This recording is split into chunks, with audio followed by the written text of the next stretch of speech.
Hello, everyone. Welcome to today's episode of Unknown Conversation. I'm really excited to have Evan come with us live today. Evan is a really interesting guy, and he has done a bunch of exciting stuff. He's really out there helping people find their purpose. He's written an amazing book called Built to Serve, which we are going to learn from him firsthand. And here he is. So I'm really excited to have him. So let's begin. It's going to be a lot of fun. I hope you guys are doing really well, and I hope everybody is okay. Hey! How Hello, you doing, Evan. man? How are you? I'm great. Yeah, can I'm you hear I'm me? je Yeah, I can hear you. I'm jealous of your hair. That's awesome, dude. Yeah, you can have some of mine if you ever need, hair transplants or something. There we Uh, go. you'll be surprised how many times I hear that, actually. I'm not surprised. I love it. It looks great. Thank you, thank you. Well, welcome to, I cannot physically welcome you to India, but welcome to India digitally. And it's really great to have you here, and I'm really excited to have you live with me. So thank you for coming live with me. And before we begin our, questions and we learn more about you, just if you could tell us a little bit about yourself, just, a short brief on who Evan is and what's Evan about. So if you could share that. I don't know. What do you think? What do you like? Why did you want me here? What's your Well, I version of my really bio? wanted you, I really wanted to understand first is where does your urge to help people find their purpose come from? Like, what's that all about? So, first off, thanks for having me, and thank you for the welcome to India. It's amazing. The entrepreneurial spirit in India is amazing. There's so many people that I meet who DM me, who message me, who show up to my live streams and stuff too, who are from India, who want to start their own thing. It's built into the culture. I love it so Yeah. much. Um, why do I do that? Um, I think everybody's got that. I like to say Michael Jordan level talent at something, right? Everybody's got Shah Rukh Khan level talent at something. It's about it's about finding it. I'm trying to solve the world's biggest problem, which I think people don't believe in themselves enough.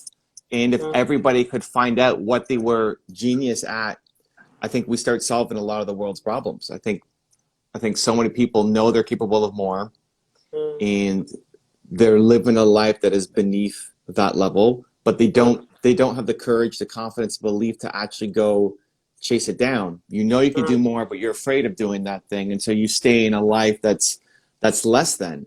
mm, And that's what I'm trying to unlock. And I'm never going to hit everybody, but that's the goal. mm. Well, when do you say you're trying to solve world's biggest problems? Uh, there are many problems in the world, countless. What for you are big problems that you look at the world and you say, this is the problem that I really want to see change in? And what kind of world do you want to see? Like, what's Evan's vision of a world? My vision of the world is everybody being their own version of Shah Rukh Khan, right? Their own version of Michael Jordan, their own like the best at what they could be doing. Mm, Um, somebody might say, well, cancer is the world's biggest problem. Okay, great. Or corona is the world's biggest problem. Okay.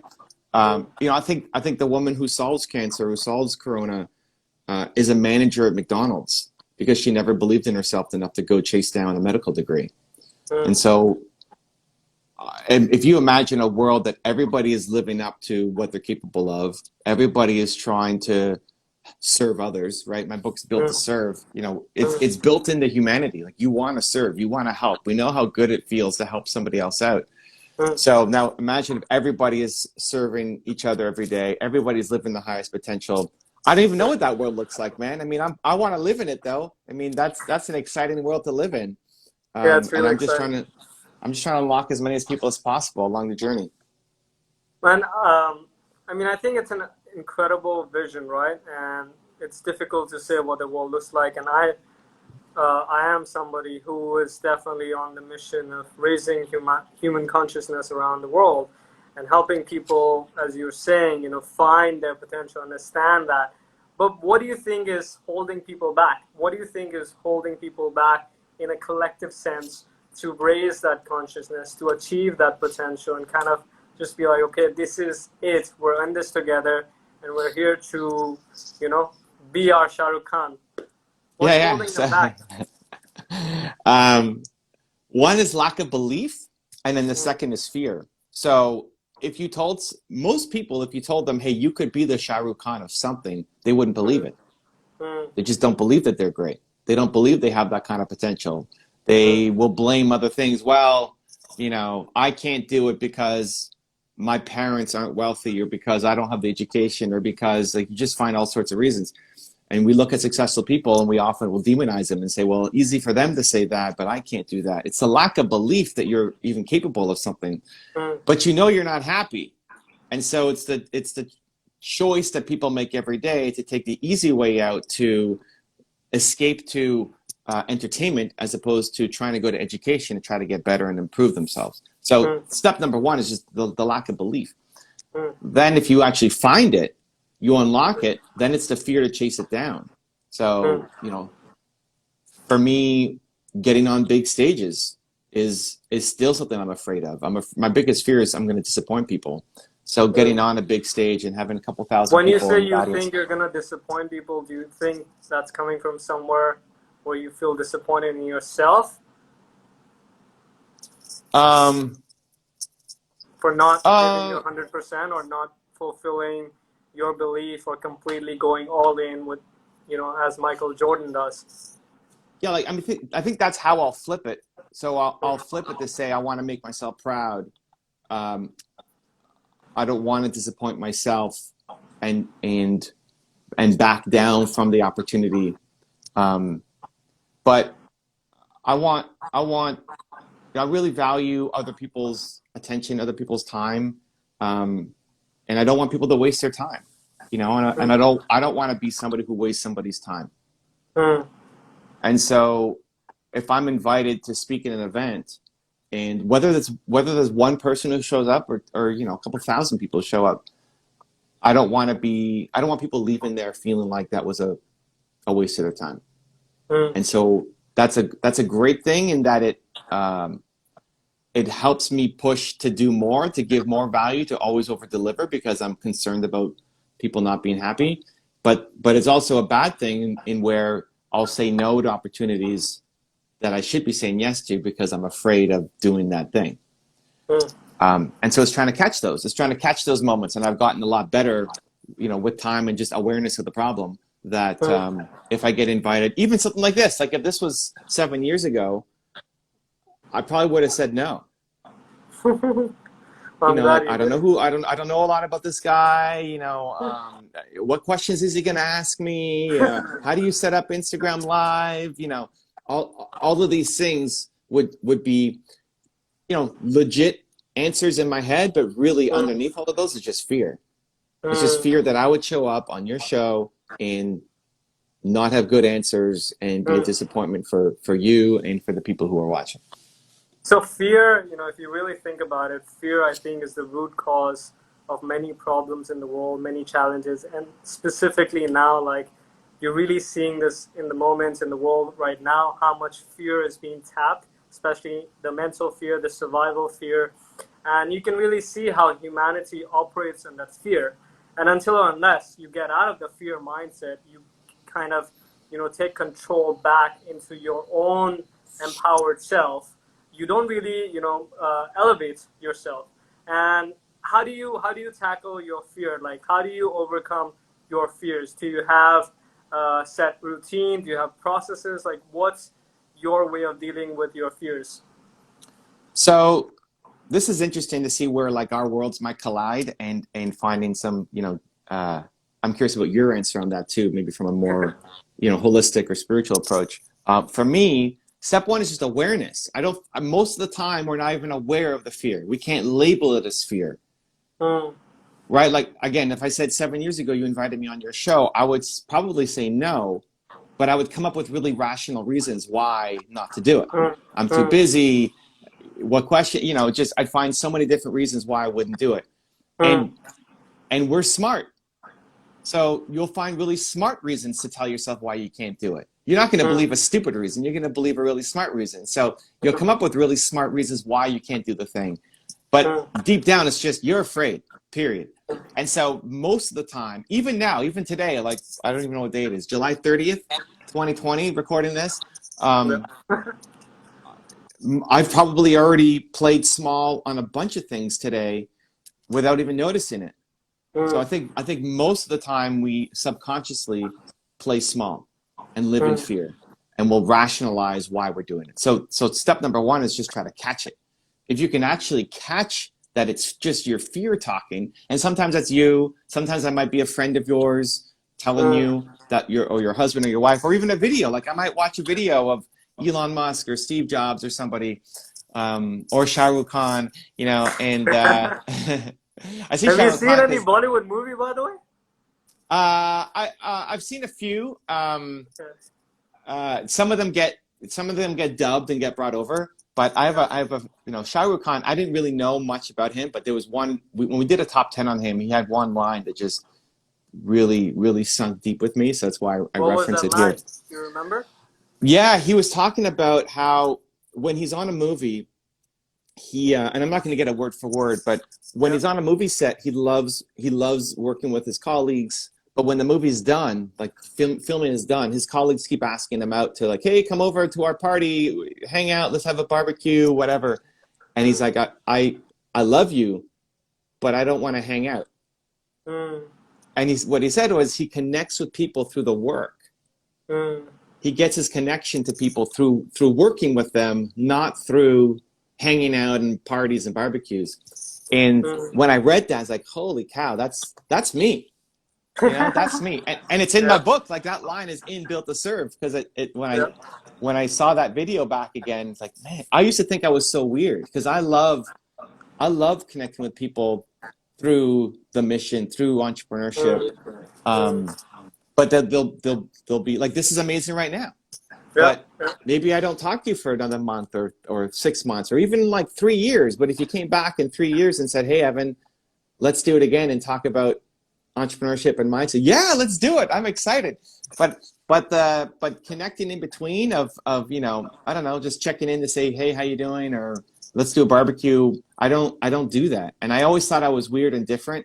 And just seeing someone like Shah Rukh Khan, who you see is like the biggest. Yeah. And you might think he's like the most extroverted, most, anyway, but he's the same way. And so that just made me feel normal.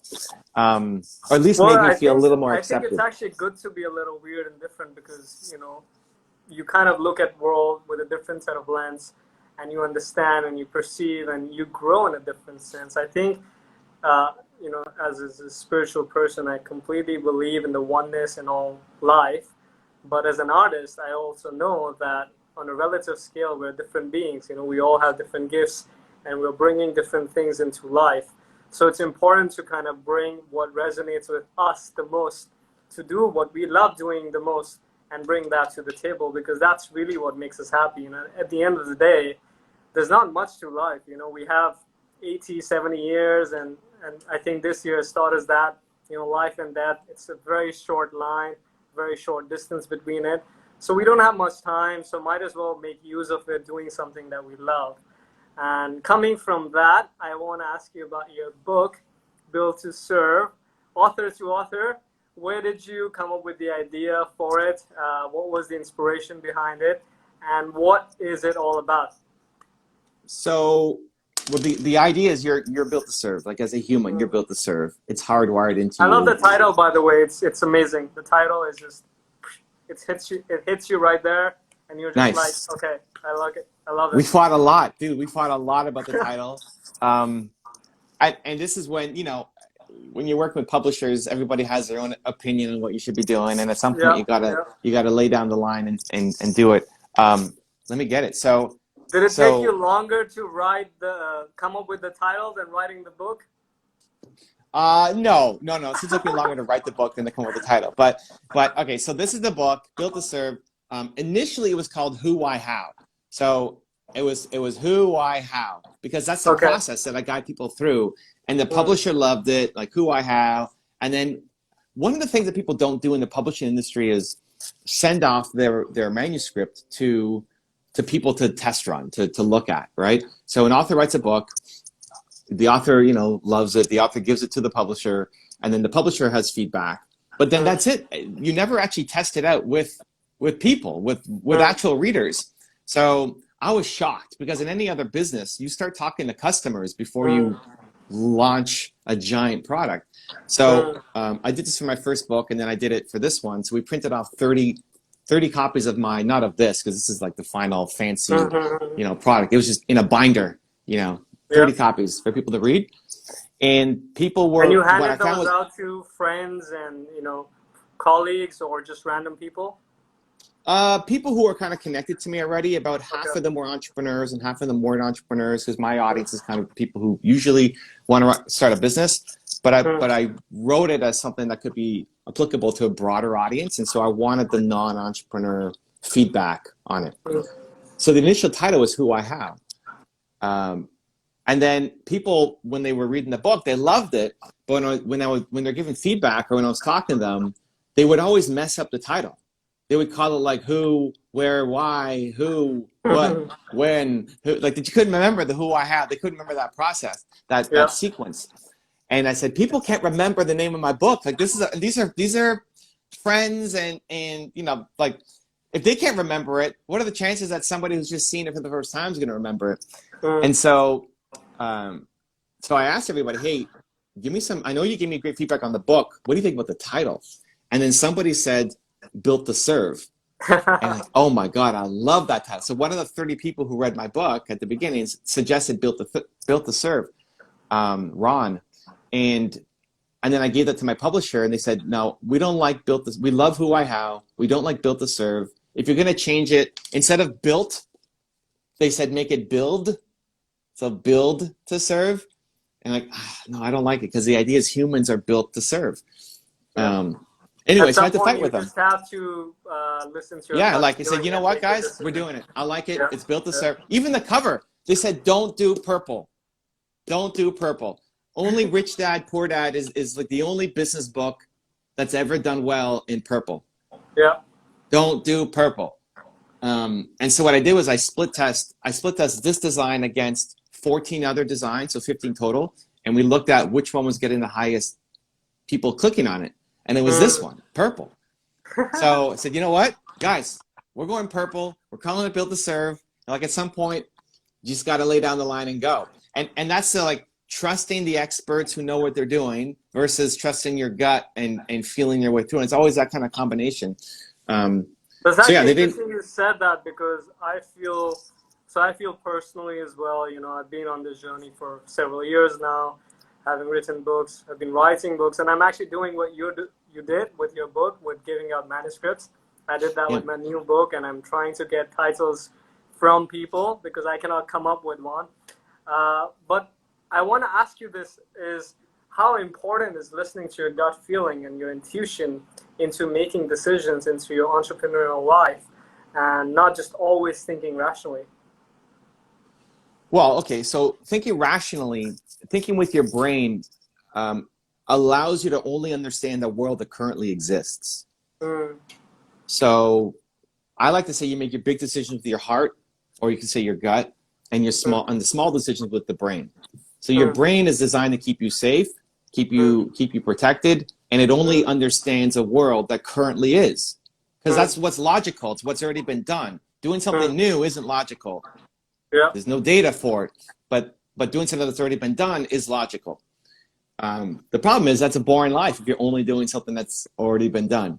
So your heart can make something new. Your heart, the artist side, can create something that's never been done before. It's never been made, but that doesn't make logical sense. So that's the problem. So it's very, very often. You need to combine the two in some ways, like make them work for you, and make the brain and the heart and the intuition and the gut, everything kind of combine and make sense of it somehow and make things happen. Is that well? The somehow is big decisions with your heart, and the small ones with the head.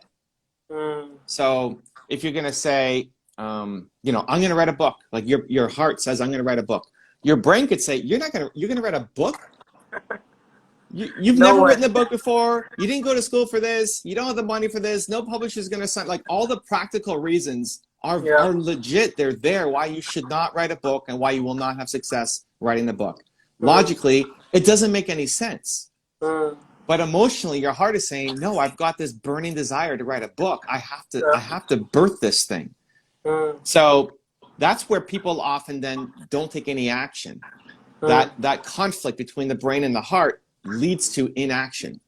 So the way through is to make the decisions with your heart, the big ones, and then your brain makes all the small ones. So when you say, listen, brain, I'm writing a book. My heart says write a book. We are writing this book. Now you can use your brain for you. Say, okay, well, if we're going to write a book, then let's research. Let's figure out topics. Let's figure out writing styles. So then now you got to bring your brain alongside you. So instead of the brain working you got to work the brain. Yeah. That's what it is. So writing this book, for example, I was on my tour last year. What's in the book? Tell us a bit about what's in the book. What can readers gain from it? What's in there? So the idea is you're built to serve. And everybody, if you're not happy right now, it's because you're not serving. Either you and I have a big mission. We want to serve, the world, and some people have that big mission, but also some people just want to serve the 25 closest people to them, friends, family. But in either way, if you're not happy right now, if you're sitting at home or you're watching this and you're not happy, you are not serving other people. You feel like the work you do doesn't matter, has no impact, has no meaning. So that's like step one. Okay, great. Well, now how do you serve? Great. Yes, I'm unhappy. Yes, I know I could be doing more. How do I serve? And I guide people through a who, why, how process, which is figure out your most important core value, your who, figuring out your purpose, which comes from your pain, whatever you struggled with the most as a human, that pain serves you. You want to help other people who currently are struggling with what you struggled through. There's lots of people who you used to be. You think back to who you were 5 years ago. There's lots of people who are like that. And you made it out. And they aren't. They don't think there's hope. And so you could talk to them. You can help them. And that's going to, when I say what you built to serve, it'll be fun holding the door for somebody or buying a cup of coffee for somebody behind you in line. But it's on a whole new level when you're actually... service or serving as humanity is something that brings us closer to our humanity? It makes our life more fulfilling and brings meaning to our life. Closer to humanity, I haven't thought through. I mean, I think that those are your words, and I'm sure it does. But yeah, I mean, when people say happiness, I divide that into like momentary happiness, where it's more, something quick and fun and experiential in the moment. But if you're talking about fulfillment and deep happiness, it has to come with serving others. It has to come from feeling like if you woke up today and felt like, I woke up today and felt, hey, I'm gonna be talking to you. I'm gonna be talking to a whole bunch of other people today, and that's having an impact. Like today matters. If you woke up and felt like today matters, versus waking up and feeling like nobody actually cares if I do anything today, that's a big difference between how you're gonna show up. And so, yeah, I would think to connect to humanity, you have to figure out how to connect to service. Wow, so important, so powerful.